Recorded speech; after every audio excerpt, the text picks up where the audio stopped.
celebrando a unidade, forjando líderes. Nós iremos ministrar hoje sobre, dentro dessa série, líderes que sustentam a visão. Será que você quer ser um deles? Será que a vantagem é você ser um deles? Me acompanhe e você vai ver quão importante é e que tesouro presente, prático, para a sua vida ele é. Aleluia. Vamos orar. Pai, abençoa-nos. Sejamos agora barro nas mãos do hábil oleiro que és tu. Onde falas importa que eu fale, onde calas importa que eu me cale. Transforma-nos, ó Pai, molda-nos e usa-me como um instrumento, uma ferramenta tua agora, Pai. Vem, faz bem-aventuradas as palavras da minha boca e o meditar do meu coração em tua presença, ó meu Rei, rocha minha, Redentor meu. Aleluia. Amém. Podemos sentar, amados.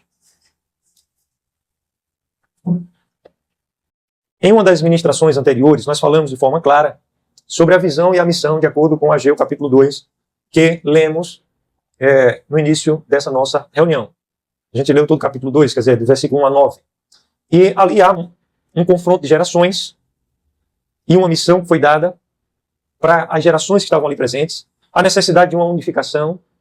Então, aqueles que tinham conhecido a glória do primeiro templo precisavam se desprender de um saudosismo, e a gente precisa sempre estar se desprendendo. Se alguém está no Mashiach, uma nova criação, as coisas velhas já passaram, isso que tudo se fez novo. Então, cada momento da nossa vida é único. O melhor que tenha sido, não fique preso ao passado. Aleluia. Paulo diz, esquecendo-me das coisas que para trás ficam, eu prossigo para o alvo, para o prêmio da soberana vocação, para conquistar aquilo para o qual eu fui conquistado. Então, nós temos uma tarefa, temos uma missão. Amém? A missão naquele momento era uma reconstrução física. Amém? Física, literal, pedra sobre pedra, com argamassa, né? Era uma construção literal dos muros, dos portões, depois do próprio templo físico, que era um endereço. Porque o nosso Pai não habita em templos feitos por mãos dos homens, mas ali era um local de encontro da igreja, até que chegasse ao entendimento disso. Que a igreja é um povo que se reúne com propósito, como define a palavra igreja. No grego, koine, ekklesia, uma preposição. E o significado mais ou menos é para fora. Então nós temos uma reunião com propósito para fora. E esse para fora fala também da missão que nós temos. Aleluia. Nós não somos uma comunhão em si mesmada, que se basta e acabou. Nós temos uma missão que nos foi confiada. Então, havia ali um choque de gerações, a gente ministrou sobre isso, e a necessidade de que, dentro da diversidade, houvesse uma unidade. Nós somos pessoas que têm uma história de vida diferente, que teve uma formação como ser humano diferente, lares diferentes, experiências diferentes e até culturas diferentes. Aleluia por isso. Mas, dentro dessa diversidade, ela vai gerar uma riqueza se houver unidade. Aleluia. E a gente trabalhou um pouco disso, sobre a questão da visão também. A visão precisa estar alinhada em função da missão. A visão não é maior do que a missão, mas a visão deve estar ajustada para que ela promova o cumprimento da missão. E por aí foi, a gente viu tudo isso. A glória do segundo templo, porque era maior. Então, quem não assistiu, ainda está disponível. Procure na rede social da Renuncião e medite nessa palavra, volte um pouco, vá um pedacinho de cada vez e vá sendo abençoado. Mas hoje, nós iremos falar sobre líderes que sustentam a visão. E para isso a gente vai falar um pouco sobre o coração desses líderes, sobre o caráter e disponibilidade. Pelo menos esses três pilares, à luz da Escritura, o que os apóstolos falam. Esse texto que eu acabei de ler aqui na segunda carta de Paulo a Timóteo é muito conhecido, acredito, mas a palavra é rica, ela tem uma só verdade, ela na sua originalidade. Então, quando a gente lê um texto, a gente deve pensar o que o apóstolo Paulo estava pensando, o que de fato e em verdade ele queria dizer a Paulo. Não são incontáveis significados, que qualquer um chega com seu achismo, eu acho que é isso, eu acho que é aquilo, e um prega sobre isso, outro prega sobre aquilo. Não tem muitos significados, a verdade é uma só. O apóstolo Paulo aqui estava demonstrando seu filho na fé, agora um experiente líder, Timóteo, que tinha um pai gentil e uma mãe e uma avó da fé, no Mashiach Yahushua. Ele exorta ele que prepare homens, levante líderes, capacite esses líderes, escolha, filtre esses líderes.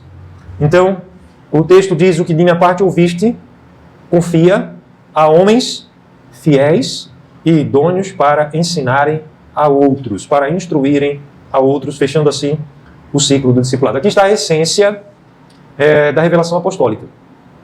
Esse versículo 2, ele é uma chave, é um princípio. O apóstolo Paulo traz muitos ensinos até mais práticos a Timóteo, como também todos os ensinos que estão escritos para o nosso ensino e edificação. Existem alguns que são mais práticos, no sentido de serem mais pontuais na nossa história de vida, para momentos específicos que estejamos passando.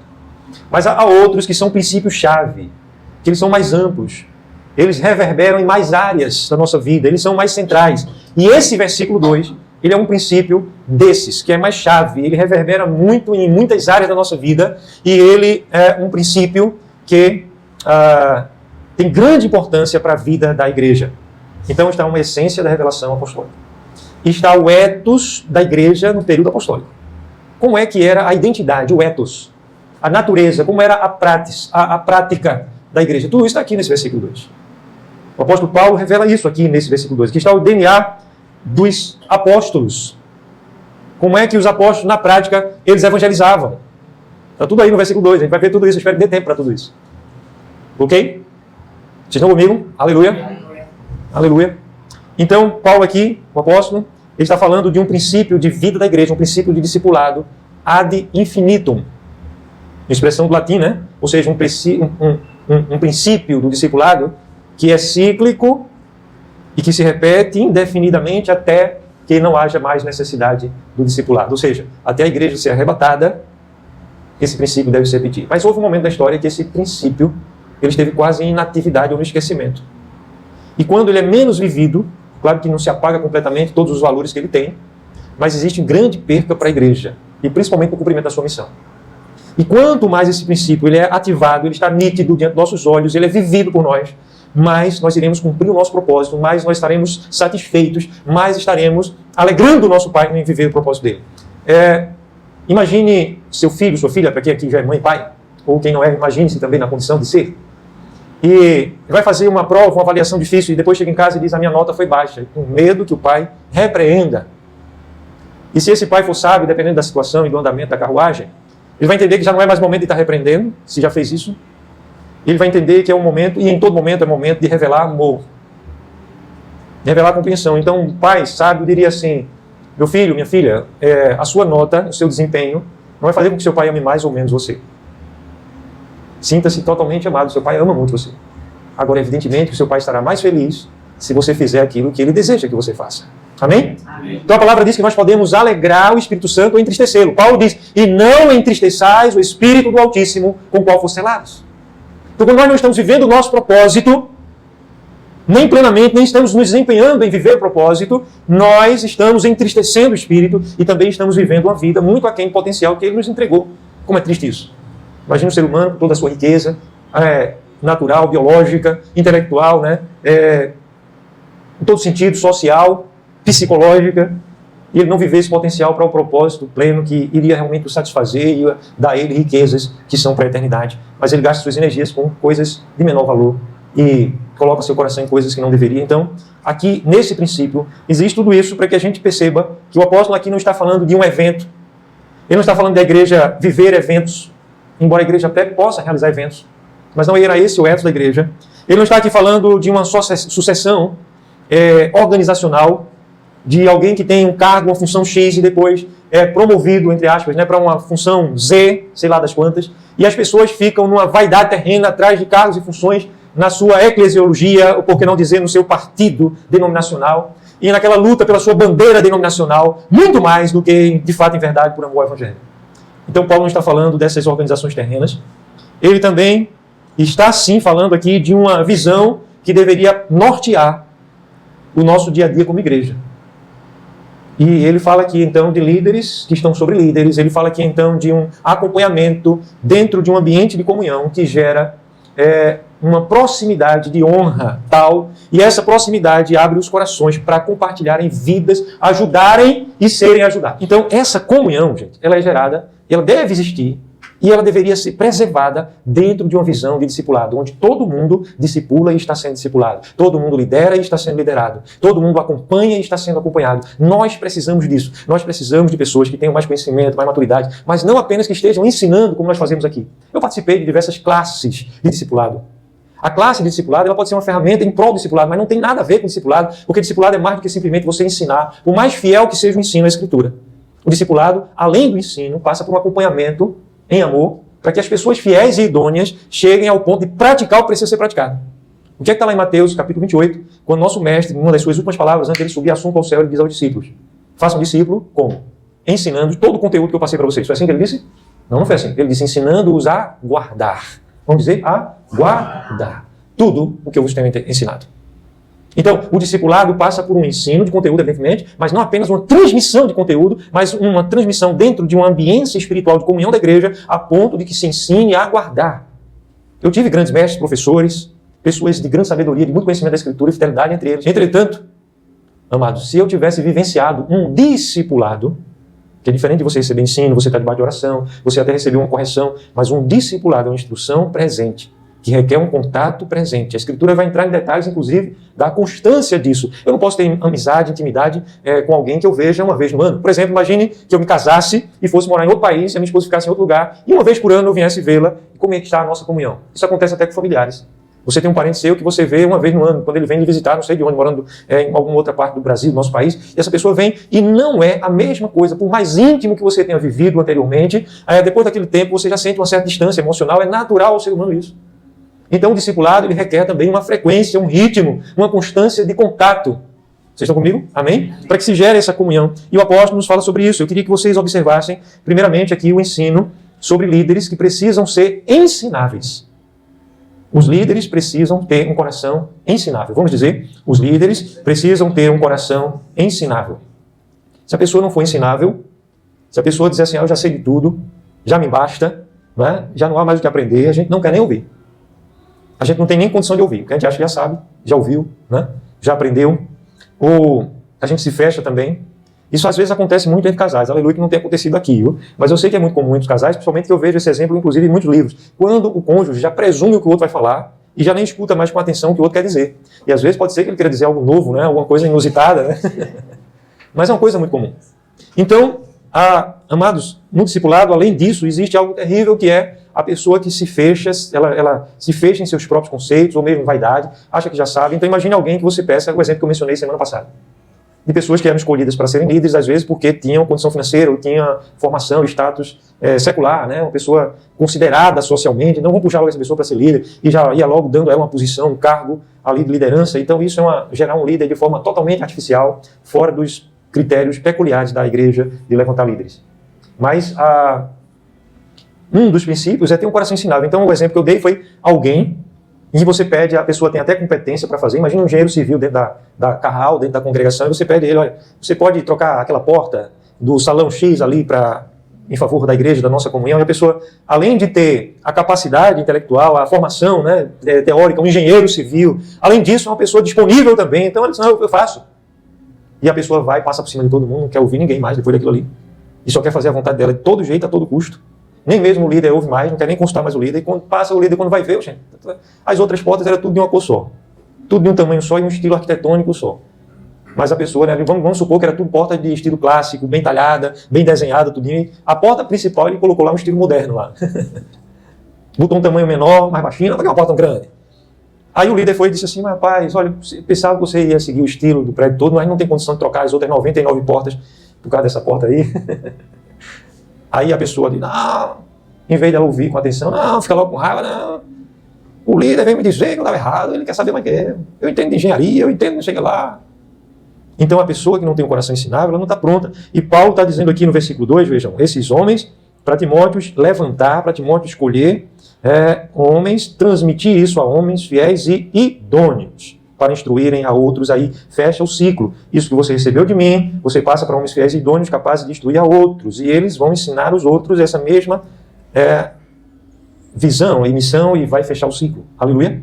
Em algum momento esse ciclo não foi transmitido dessa maneira, e a igreja tem sofrido altos e baixos. Eu digo, a história da igreja ao longo dos seus 2 milênios de vida, e tem tido descaminhos, em grande parte por causa disso, porque os homens têm sido seduzidos para ver gramas fora do caminho do bom pastor. Então vê uma graminha ali, aí vamos para cá que é melhor, aqui a gente vai ter mais sucesso, através do dinheiro, através da política, vamos dar as mãos ao Estado. Não foi assim que aconteceu lá no século III, com os bispos ali que deram as mãos, não foram todos, houve ali um racha assim, que não está contado muito bem na história, mas muitos bispos não aceitaram aquela ligação com Roma, mas uma boa parte deles sim. Então houve lá o concílio de Niceia, em que o próprio imperador Constantino estava presente, sentado lá no seu trono, e os líderes estavam ali, reunidos na presença dele também. Então ali já houve um distanciamento e uma quebra, vamos dar a mão à política, vamos dar a mão ao imperador que se converteu, só que ele não disse, foi no leito de morte dele que ele foi batizado. A mãe dele que tinha sido batizada, a mãe de Constantino.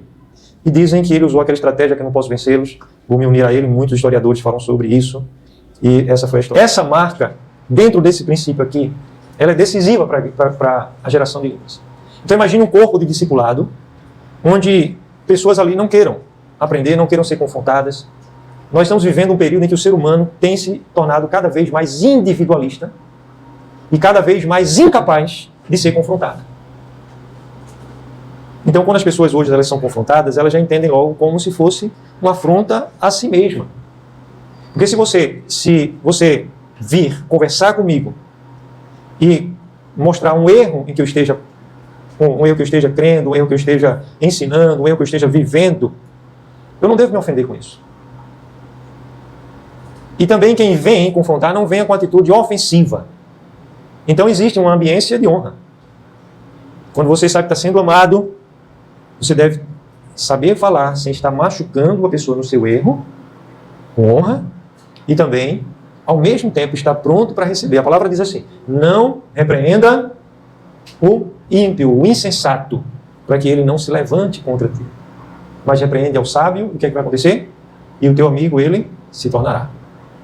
Mas repreende ao sábio, e ele, teu amigo, se tornará. Então é preciso, amados, nós nos desvencilharmos de um sentimento do presente século, de uma cultura do presente século, em que a gente não pode ser confrontado. Eu costumo dizer, e já conversei, eu tenho isso, não é me orgulhando de forma alguma, porque isso é graça e a glória pertence a um só. A glória pertence a um só. Mas já conversei com pessoas que creem em grandes enganos, em mentiras, sem humilhar a pessoa, sem desprezar o que a pessoa tem crido, porque a pessoa está crendo naquilo, porque ela está enganada. Sem afrontar. E a maneira que eu uso até para desarmar a pessoa é dizer o seguinte: olha, eu vou ouvir você com bastante atenção, e é verdade isso, eu ouço a pessoa com muita atenção, eu aprendi a ouvir. Se você não aprender a ouvir, você não está apto a ensinar. Vou falar, você tem que aprender a ouvir. Então, uma das coisas que eu sou melhor, talvez nessa vida, é em saber ouvir, viu? Falar eu ainda estou aprendendo muito, ainda estou muito longe de saber falar, mas ouvir eu sei ouvir. Tanto é que as pessoas vinham conversar comigo, um aconselhamento pastoral, muitas vezes, né? Ficavam ali falando 10 minutos, 20 minutos, meia hora, uma tarde inteira. E depois eu podia pontuar algumas poucas coisas, a pessoa saía de lá glorificando ao nosso Pai. E eu tampouco tinha feito como pessoa, mas o grande era saber ouvir. A maioria das pessoas, elas simplesmente querem ser ouvidas. Então o que é que eu digo para já aproximar e quebrantar? Eu vou ouvir com bastante atenção tudo o que você tiver para me dizer. Inclusive, vou ouvir tentando aprender. O que realmente for bom, pode ter certeza, eu vou aprender. Agora, eu peço uma coisa. Quando eu for falar, você me escuta da mesma maneira. E aí eu já conversei com vários grupos religiosos que existem no nosso país, de vertentes difíceis, pessoas às vezes soberbas, pessoas às vezes arrogantes, afrontosas. E a pessoa falar e ouvir. Falar e ouvir. Mas nós precisamos exercitar isso, porque estamos aqui gerando um ambiente, uma comunhão de profundo, vivo, original discipulado. Nós queremos vivenciar aqui entre nós um discipulado original, o discipulado apostólico. Quem diz amém? Aleluia? Amém. Amém. Então isso é uma marca.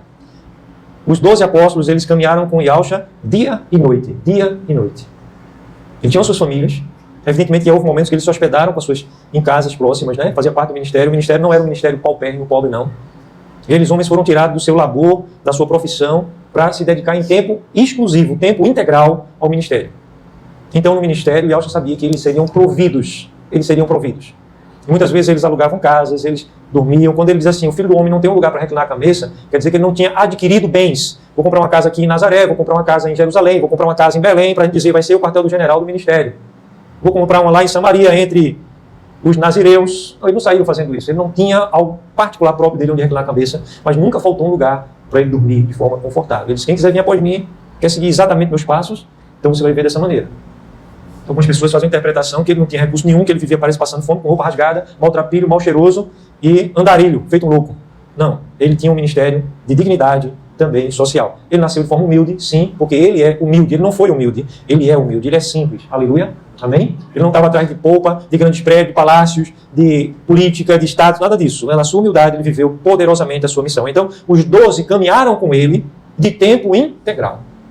Eu fiz uma pergunta aqui no último domingo, por que foram 12? Por que não foram 13 ou 11? Por que não foi 2 ou 3? Por que não foram 50? 70. Ou a média das igrejas, das denominações, aí um prédio, constrói um prédio para 150 pessoas e bota a tampa na panela e só vai até ali. O que vai ali dentro, se crescer, só cresce até ali a tampa da panela. Né? Antes das 12 tribos. E por que foram 12 tribos? Aí a gente vai dizer assim, não, porque José teve 12 filhos. Na verdade, José teve 13 filhos homens. José não, Jacó. Teve 13 filhos homens, né? Até também tem Os 12 anciãos, os 12... Quando Cristo vier, vamos dizer, o salmo, vamos dizer, assim, 144 mil. E 12 a esquadrão de 144. 12 vezes 12 dá 144. É uma coisa assim, sem relação a 12. Existe uma numerologia bíblica revelada que não tem nada a ver com a numerologia aí do cão que está no mundo. Não tem nada a ver. Mas os números, eles refletem fundamento. A Escritura diz que o trono do nosso Pai tem 2 fundamentos. Quais são? Verdade ou justiça e juízo. Amém? Então, o trono é lugar de decisão. Significa que todas as decisões que ele tomou está fundamentada, na verdade, na justiça. Agora, quando ele escolhe os 12, foi na eternidade. Esse número, às 12 horas do dia, às 12 horas da noite. Ele criou um astro no céu e estabeleceu um período para que esse astro governasse as 12 horas de mais intensa luz, que são as 12 horas do dia. E outros astros para reger as horas da noite. Lá em Gênesis diz que esses astros são para sinais também, e para marcar tempos, estações e épocas, e o Pai deu limites ao homem estar sobre a terra. Então tudo ele criou com fundamento. Esse número 12 fala-nos de governo e fala-nos de relacionamento. Veja que coisa interessante eu vou dizer agora, gente. Muito forte, fortíssimo. Então, bastante atenção no que eu vou dizer agora. Eu vi um líder falando sobre liderança aqui no nosso país. Ele tem um nome considerado, se eu falar o nome aqui, eu acho que quase todo mundo vai saber quem é. E ele disse assim, eu fui chamado para ser pastor de igreja pequena. A ideia dele de igreja pequena é congregação de pequeno número. Ele estava falando, vamos traduzir, né? Uma congregação com pequeno número. Ele disse assim, que tem uns 150, no máximo 250 pessoas. Eu não fui chamado para ser pastor de uma igreja de 1.000, 3.000, 5.000 pessoas. Por quê? Aí ele foi explicar o porquê dele. Ele disse assim, porque eu quero acompanhar o batismo dentro de uma família, o batismo de uma criança, depois fazer a cerimônia de casamento daquela família, participar de momentos difíceis, momentos de enfermidade, de momentos de luto das pessoas de mais idade, de um avô, etc, etc. Ele saiu mencionando assim, eu quero conhecer todo mundo. Então, se a igreja tiver mais de 250 pessoas, não tem como eu pastorear. E numa igreja de 1.000 membros, eu teria que ter outros pastores, um pastor para isso, para aquilo, para aquilo outro. Então, essa é a visão desse líder sobre a igreja. Não vou fazer peso de juízo aqui, mas vocês conhecem um pouquinho mais. Eu poderia falar tantas coisas sobre isso aqui agora, né? Entretanto, o homem não tem como, é impossível ele realmente pastorear. É impossível ele pastorear uma igreja com mais de 12 pessoas. Né? Houve um homem, veja, um asiático, que foi o reverendo David Yu-Shu, ou Paul Yu-Shu. O nome dele foi trocado depois para David Yu-Shu. Faleceu até há um pouco mais de um ano atrás.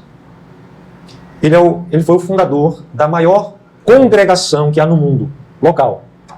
Localmente, a congregação, e o prédio dele lá é um prédio enorme, grande, todo sentido, largo, comprido, várias galerias, vários andares, tem um telão enorme, gigantesco, e tem culto 24 horas por dia, não para. Todos os dias do ano, não para, 24 horas por dia, todos os dias do ano. Entrando gente, saem multidões. Entram multidões. Mais de 500.000 membros, só nessa congregação sede. E ele diz, está lá no livro dele, eu tenho um livro dele aí, entre outros, tem alguns livros dele. Ele conta o seguinte, esse livro foi final da década de 80, que chegou aqui no Brasil. Eu li naquele começo da década de 90, por ali eu li o livro. Ele diz o seguinte, que ele queria pastorear. Ele começou com uma igreja bem pequenininha, muito pobre, muita corrupção, como o Brasil está mais ou menos assim. As cidades, grande parte da cidade era esgoto a céu aberto, tudo que não presta. Os políticos eram tudo corrupto, era criminalidade, tudo. Ele começou num bairrozinho bem pobre, e ele tinha uma lona, tipo um circo pequeno.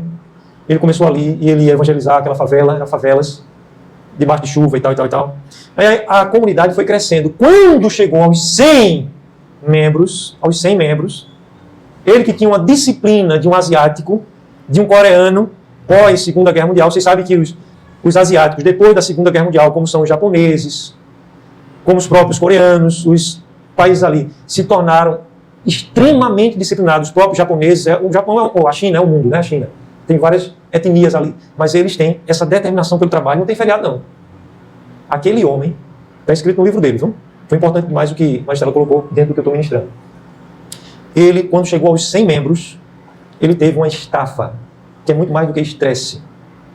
E o médico disse a ele que ele tinha que parar. Se ele não parasse, ele iria morrer. Porque ele realmente se dedicava ao ministério. À visitação, à oração, à comunhão da igreja, a gerar um vínculo de unidade na igreja, mas era ele, o líder, tentando fazer isso com aqueles 100 irmãos. E sabe o que ele dizia para si mesmo, para o médico? O meu pai não vai permitir nem que eu desmaie, nem que eu morra. E de fato ele não morreu daquilo. Mas algumas vezes ele estava pregando e a fraqueza emocional, orgânica, neurológica, fisiológica, isso, ele estava com estafa, tomava conta dele e ele às vezes se agarrava e teve uma vez que ele desmaiou. Ele entrou em coma e passou quase 3 meses em coma. Ele disse que foi ali que nasceu o ministério de pequenos grupos, que ele é pioneiro nisso aí, que é algo que é bíblico, é algo que foi perdido na Idade Média, é algo que nunca deixou de existir na igreja, mas foi quando a igreja se despertou para viver, foi naquele momento, depois das experiências do David Osho. E o livro tem tudo a ver com a igreja em células, ele chama de células, pequenos grupos ele chama de células. Então, o que ele fez? Ele, quando recobrou da coma, ele ainda ficou 6 meses hospitalizado. E ele chamou os líderes, os homens, disse para os homens, ele tinha tido a direção de que eles começassem a fazer pequenos grupos em suas casas. Os homens não tinham tempo, os homens não quiseram fazer, não obedeceram. Ele chamou as mulheres, depois de muito orar, e as mulheres tocaram fogo para cima. E ele disse que foi uma confusão, porque os homens se rebelaram. Imagina o homem oriental, né? Não queria aceitar que o ministério estava crescendo através das mulheres. Os homens não queriam aceitar, e foi um racha. Mas ele, perseverando em oração, ele perseverou ali com as irmãs, e as irmãs perseveraram, e foi crescendo, a igreja começou a crescer. Alguns homens, muitos homens e famílias deixaram a igreja, mas o crescimento foi se tornando rápido, acelerado em número, e também discipulado e tudo. E aí, a igreja começou a andar em relação a levar o evangelho através do discipulado. Porque se a gente só anuncia o evangelho, quando alguém é salvo, a gente lava as mãos, a gente está descumprindo o nosso propósito. Nós somos responsáveis por vidas. Nós somos chamados não para ter o espírito de Caim. O que é que eu tenho a ver com meu irmão? Eu sou lá guardador do meu irmão? Não. Nós somos guardadores do nosso irmão. São 33 mandamentos da reciprocidade, de levar a carga, de orar, de aconselhar, de orientar, de ministrar a palavra, de ajudar, de ser suporte. Diz literalmente, ser de suporte na vida um do outro. Então, para isso é necessário haver tempo, comunhão. Mas ele provou para a igreja moderna que um pastor, embora muitos não acreditam, muitos nunca, nem sabem disso ainda, tem muita gente que nem sabe, isso aí já foi na década lá de 70 e 80, ele provou, na prática, está provado, fato social, que é impossível a um homem apacentar uma igreja de 100 pessoas. Mas as igrejas são construídas aí, na média, né? Na média é um prédio para 150 pessoas. O missionário vem, não sei de onde, chega no lugar, começa a trabalhar, e 10 pessoas se convertem, 20, 30, aí aqueles outros 30 vai ajudando ele, aí chega em 120, 130, 140, aí pronto, aí fica naquela, aí se acomoda dentro do prédio, botou a tampa da panela. Dali não passa, aí passa uma década, passa 2, passa um século. Existem congregações que são centenárias, entrou gente, morre gente, nasce gente, gente se converte, mas a média ficou ali desde a fundação, naqueles 100 e poucos irmãos. Por causa da visão, e principalmente porque não existe discipulado. Porque se houvesse verdadeiro discipulado, a tampa da panela de pressão ela explodia com tudo e o crescimento vinha com saúde do céu. Hoje em dia existem experimentos sociais modernos que a gente pode desenvolver vínculo e proximidade de honra até com 12 pessoas em relação a uma frequência, que a gente precisa ter uma frequência de contato dentro do tempo, ou seja, não pode ser muito espaçado, uma vez no mês, não pode. Tem que haver uma frequência, uma constância na semana, para que se gere uma intimidade, mas não uma liberdade libertinosa, mas se gere uma liberdade dentro de um ambiente de honra, de respeito. Alguns líderes também, eles até fogem da intimidade, porque eles acham que com a intimidade não virá o respeito. E eu digo, só existe respeito quando existe realmente liberdade. Respeito fora da liberdade não é respeito. Não se engane. Respeito fora da intimidade não é respeito. Ah, mas me respeitaram porque eu estava de paletó e gravata, eu botei meu anel e fui lá no banco e eu entrei com paletó italiano, sapato de primeira qualidade, aí eu fui muito respeitado. Eu não fui respeitado. Não fui. Marcos Céfas não foi respeitado. Ah, não, porque ali é o bispo, não. Veja só, ele está com os paramentos de bispo, ele está com a estola, ele está com o solidel, né? Ele está com as vestimentas. Não é o bispo, não é o bispo, é o bispo. É a pessoa que está sendo respeitada, o cargo, a função, a posição social, cultural, não que é doutor, não sei das quantas, não. Agora, quando existe intimidade, é que se prova que existe verdadeiro respeito. O respeito só é provado verdadeiro num ambiente de intimidade. Se o ambiente de intimidade mostra que há desrespeito, é porque nunca houve. que havia antes era falta de intimidade. Então também já aconselhei muitas pessoas chegarem para mim e dizer assim, o meu cônjuge em casa é outra pessoa. Na rua, olha, pessoa educada, trata bem todo mundo. Foram muitas pessoas isso, foi um caso comum. Agora, dentro de casa e comigo, meu cônjuge é terrível. Houveram homens falando isso da sua esposa, houveram esposas falando isso dos seus maridos. Aí eu digo, não, na verdade, a pessoa em casa, ela está sendo como ela é. Na rua, por não ter intimidade, ela bota uma capa, uma máscara. Então, é na intimidade que você vai mostrar ao Criador se você está andando em honra. Se você está andando em respeito ao teu irmão, à tua irmã. Você respeita porque tem medo? Senão você vai levar choque?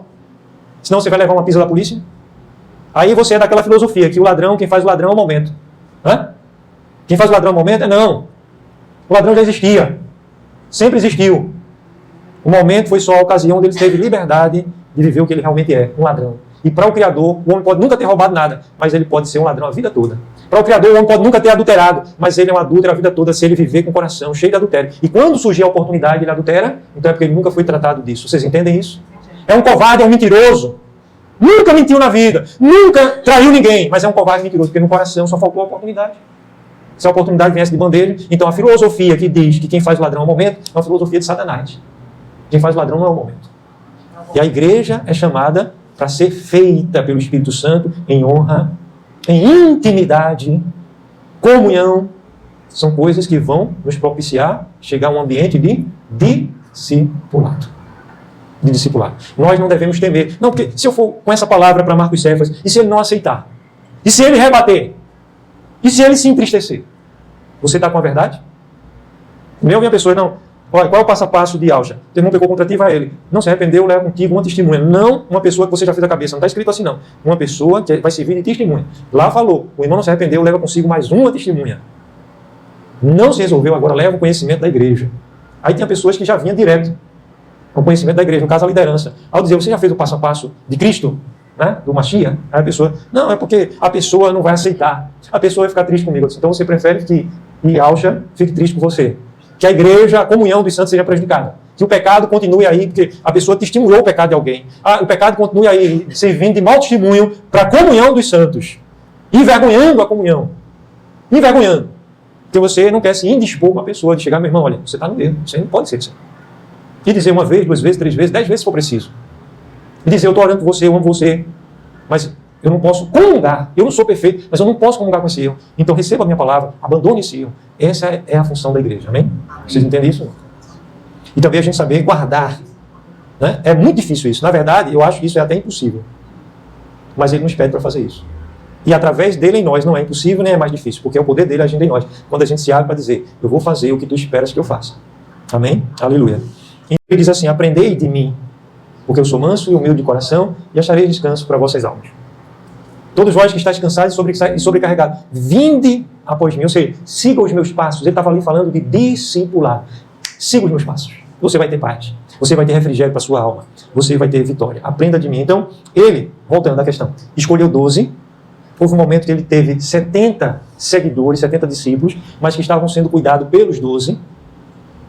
E outro momento, 120, como foi perto da sua ascensão, lá no cenáculo ficaram reunidos 120 almas durante 10 dias, os 10 dias para o Pentecostes. Amém? Houve um momento que haviam milhares e milhares de seguidores, mas nem todos ali eram discípulos. Mas ele investiu a vida dele na vida de 12 homens. Vida na vida de 12. Não foi 13, não foi 11, foram 12. Amém? Então, existe um propósito. E nós temos crido que esse é um propósito, um número de cuidado dentro do tempo que ele estabeleceu, dos dias da semana, da nossa estrutura psicológica, social, para que a gente viva esse discipulado, existe um limite, um número limítrofe, que é esse número dos 12. Amém? Então, a gente precisa aprender isso e colocar em prática. Lá em Filipenses 2, versículo 3, se você puder, abra a sua Bíblia, está escrito assim, nada façais. Vamos ler? Filipenses, o que é que diz? Nada façais por quê? Filipenses, capítulo 2, versículo 3. Que coisa maravilhosa, coisa tremenda está escrita aqui. Versículo 3. Nada façais.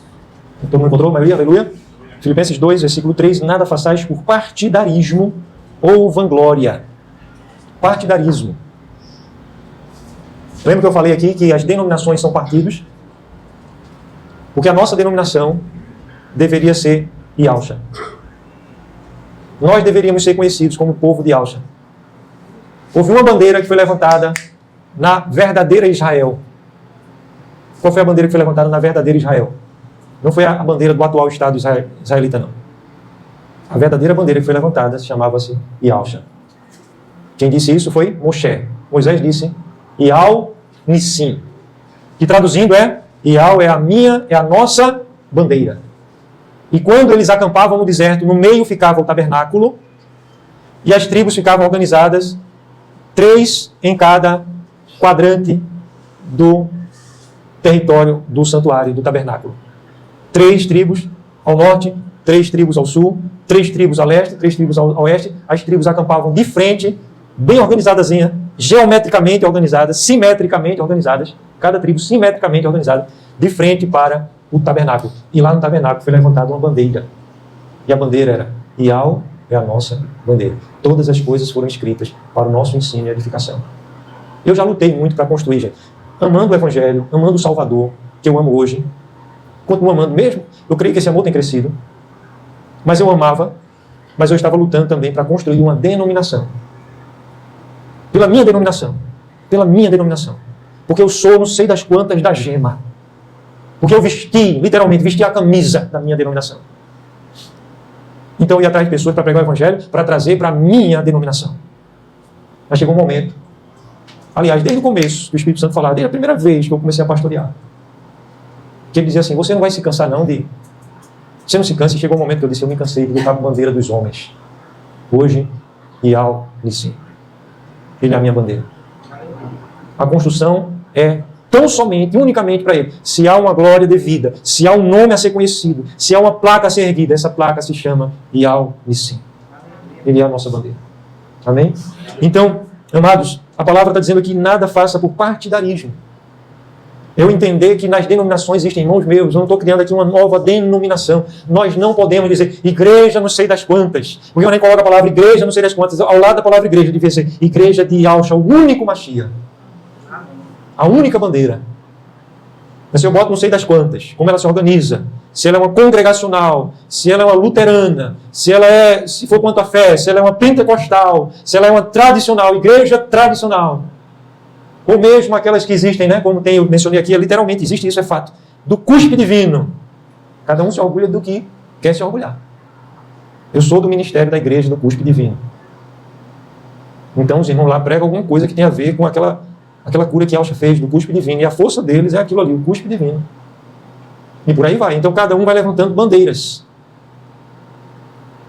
Mas a gente precisa levantar uma só bandeira e saber que nessa cidade de Limoeiro existe uma só igreja.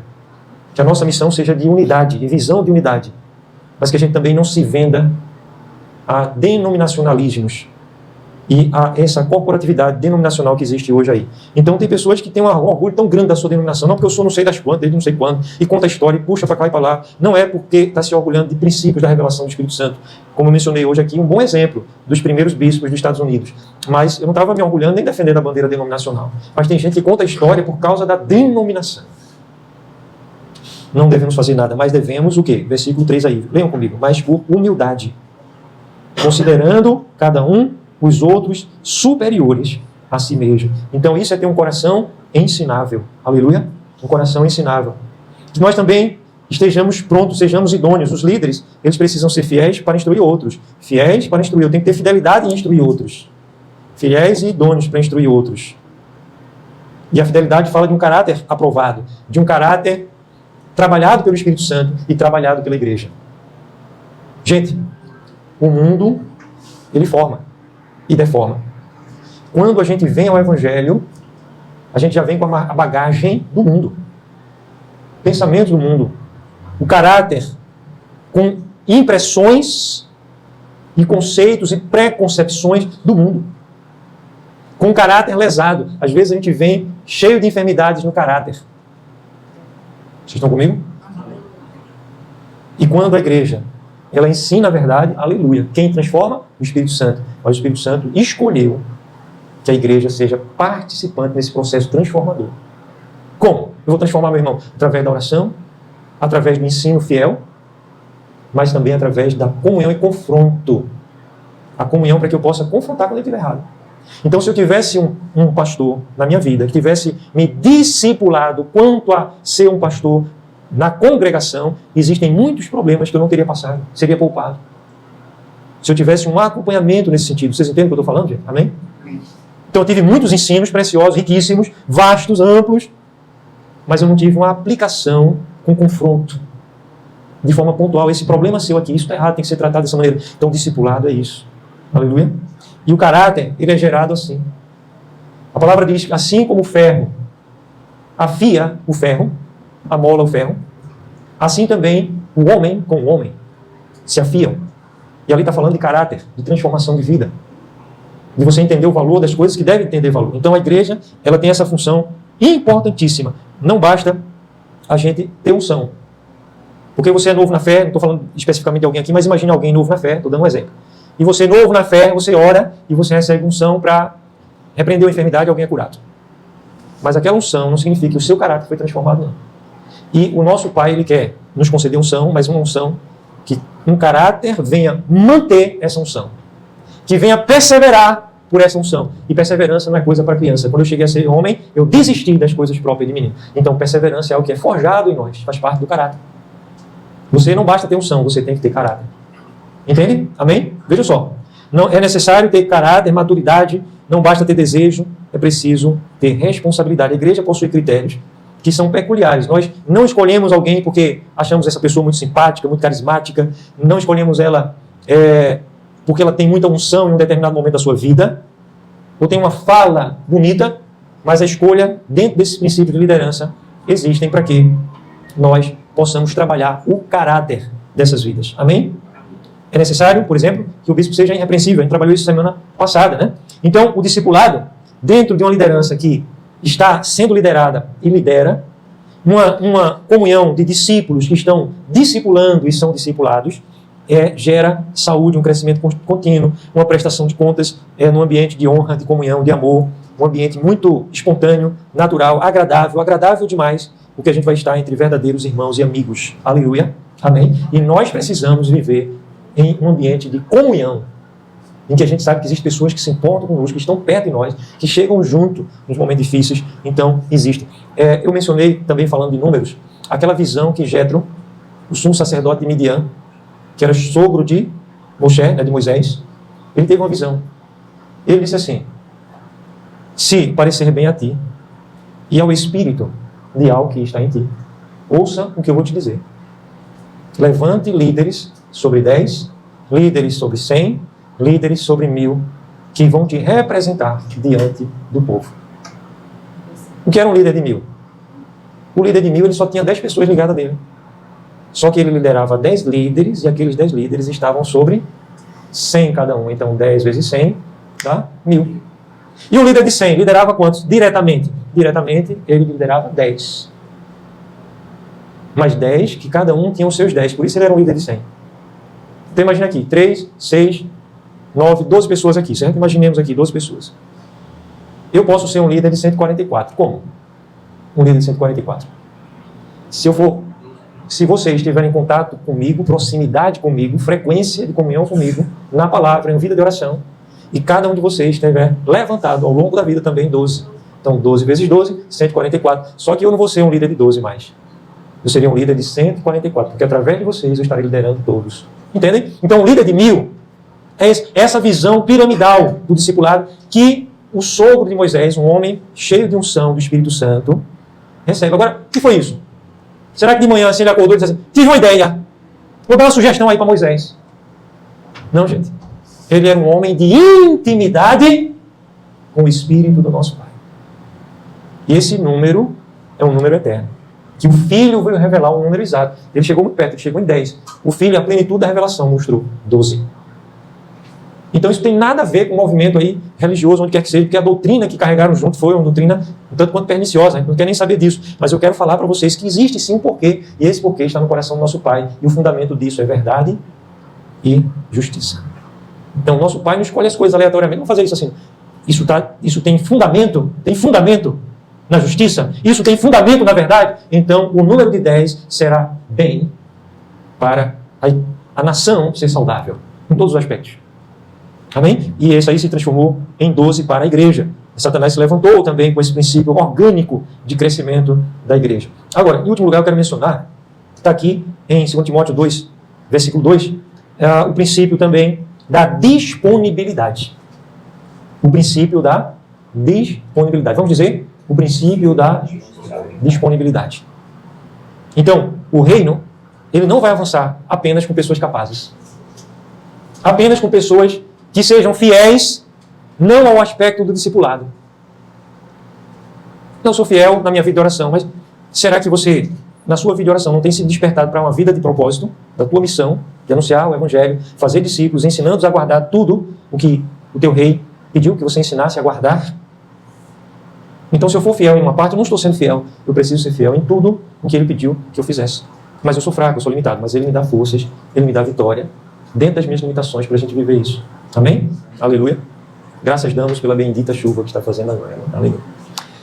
Agora, o reino não avança pessoas que são fiéis parcialmente ou que são capazes. Nem pessoas que têm um coração ensinável apenas. Mas existe ainda um outro elemento aqui. As pessoas têm que ser disponíveis. Então imagine alguém que tem um coração ensinável, alguém que ela é capaz, é idônea, tem habilidade, tem conhecimento, é ensinável, tem conhecimento, habilidade. Essa pessoa não tem disponibilidade. Então quando você precisa daquela pessoa, está vendo uma necessidade, a pessoa não está disponível. Então, como é que a gente vai avançar? Como é que a gente vai construir alguma coisa? Por acaso pode-se construir uma casa, eu estou falando literalmente, viu? Ninguém aqui precisa ser um pedreiro para saber disso. Se os construtores não tiverem disponibilidade, se a disponibilidade dos construtores forem ocasional, já tentei fazer uma grande reforma, acabou sendo maior do que eu imaginava, eu comecei a fazer uma reforma só tirando uma parede do lugar. Depois reformou tudo, tirou as paredes tudo do lugar, foi reforma elétrica, piso e tudo, hidráulica, tudo. Mas sabe o que mais deu problema? A mão de obra. O pedreiro, às vezes, pegava outro trabalho por fora, farrapava, teve que cortar, botar outro, e vai, uma coisa e outra, e assim foi. Agora imagine o nosso Pai, o Rei da obra, o dono da obra, que nos diz que é a mais importante, a excelente obra que devemos almejar, e aí a gente não tem disponibilidade. Porque a gente vai dizer para ele que existem coisas que são ainda mais importantes, e que se a gente não cuidar, a gente vai se dar mal. Mas ele diz assim, buscar em primeiro lugar, veja, prioridade, disponibilidade. O reino dos céus é a sua justiça, e as demais coisas vos serão acrescentadas. Às vezes o Pai até está querendo te dar uma promoção, mas a promoção não vem, porque você está apegado tanto, não, porque se eu largar isso aqui, esse osso, eu vou morrer. E aí, apegado àquele osso, a gente acaba morrendo mesmo, mas não cumpriu a vontade dele, não teve tempo para ele, porque a gente não teve disponibilidade. Disponibilidade. Teve um irmão nosso aqui na cidade, empreendedor, tem as suas falhas, nunca mais ouvi, nem sei nem notícia como é que ele está. Eu cheguei aqui, logo que ele se converteu, no ardor da fé dele, estava aumentando a concorrência, estavam abrindo novos estabelecimentos do ramo que ele seguia, e eu disse a ele, se você seguir o meu conselho, feche no domingo, você vai ver que o seu negócio vai melhorar. Ele fechou no domingo. Fechou. Ele obedeceu. E não foi uma ordem que eu dei, não. Eu dei uma orientação. Eu disse, tem que ser você, não sou eu, não. E eu mostrei os porquês disso. Ele fez isso. E durante muito tempo, a empresa dele deu uma levantada. Depois, apareceu um mercado maior na cidade, no ramo, né, de mercadoria que ele usava. Aí ele teve medo de perder o osso. Aí quando você tem medo de perder o osso, você se agarra com o osso. E aí o que acontece? A fé vai embora. Porque a minha confiança está onde eu estou agarrado. Não, porque eu estou aqui porque eu estou seguro. Estou seguro, está o chão aqui embaixo. Estou seguro nessa cadeira. Né, a cadeira do Supremo Tribunal Federal. Estou seguro aqui, né? No emprego federal. Aí a pessoa se acha segura e se agarra com os dentes. Aí Yahshua lá do céu diz, louco, não sabes que tu és um miserável, pobre, cego e nu? Te aconselho que de mim compres ouro refinado pelo fogo. Colírio para ungir os teus olhos. E veste para te vestires. Tudo isso é espiritual, né? A história do Supremo também. Então, às vezes, amados, a obra está capenga porque nós não temos disponibilidade, a gente luta, a gente vai. Não, mas eu tenho ido aos cultos dominicais, aleluia. Mas a gente não tem dado os próximos passos que o Pai tem pedido. Então, eu não quero colocar peso em ninguém aqui, viu? Em nome de Yahshua, por favor, gente. Já basta o peso, a luta de cada um aqui. Eu não estou cobrando, nem exigindo, nem vou ficar triste se você vem ou não vem. Aleluia, tudo isso pertence ao meu bom Pai. Já aprendi a estar contente em toda e qualquer circunstância. Não é possível que eu não aprendesse, né? Depois de tanta cacetada, né? Agora, eu quero dizer a você que existe algo que está dependendo também de você, que você pode sim fazer. E é o grandioso. Então, imaginemos nós um crescimento em que a gente, somente 12 vidas de comunhão, de intimidade, pessoas que vão nos amar, que a gente vai lutar por essas vidas, e a gente vai cuidar de outras vidas, e essas 12 vão gerar mais 12. E isso é um processo, como eu disse lá no comecinho dessa ministração, ad infinitum. Então, em um tempo curto, em pequenas congregações, eu sou contra aquela visão daquele líder que pregando sobre liderança diz, eu só consigo apacentar 250, você não consegue. Primeiramente isso. E segundo, você está colocando uma tampa na panela. Porque a nossa congregação só precisa ter 12. Pode ter mais gente, pode se reunir mais gente, pode, aleluia. E vai ter muita gente, e vai ter uma multidão de gente na cidade. Mas cada congregação, com 12. E você vai liderar quantos? Não sei. Pode ser que o Pai me torne líder de 10. Já me tornou. Líder de 100, já fui. Líder de 1000, já fui. Mas eu estou falando de uma direção de discipulado. Então imagine agora, líder de 1000 na cidade de Limoeiro. Líder de 100.000. Você só vai precisar estar cuidando bem de 10 vidas. E a congregação ela vai crescer na mesma comunhão, no mesmo apacentamento. Mas isso requer de todos esses elementos que eu mencionei aqui. Todos eles são preciosíssimos. Um requer o outro, porque não adianta um sem outro. Mas quando a gente chega no gargalo da disponibilidade, é bíblico. Está aqui. E Yahshua disse, ide, fazei discípulos das nações. A missão que ele nos confiou é muito maior. A missão que ele confiou a cada um aqui é muito maior. E quando a gente entrar nesse nível de entendimento, de desprendimento, de nós entrarmos nesse nível de fluir, de caminhar juntos, nós iremos ver muito mais coisas e muito maiores coisas do que tem acontecido. Todos os profetas precisaram dizer, eis-me aqui, envia-me a mim. Que nós também, amados, nessa tarde, possamos administrar a nossa vida, que Ele nos confiou para administrar. Ele não vai fazer isso, Ele não vai descer do céu e dizer, eu vou organizar seu horário da semana. Eu vou organizar a sua vida profissional. Eu vou dizer onde você vai trabalhar, se você vai ficar desempregado, se você vai trabalhar em tal lugar. Ele não vai fazer isso. Eu não vou mandar você sair da cidade A para a cidade B, para a cidade C. Ele não vai fazer isso. Ele nos deu a graça de gerenciarmos, de gerirmos com responsabilidade, porque a gente precisa, ao fazer isso, revelar fidelidade. Que sejam fiéis e idôneos para instruir a outros.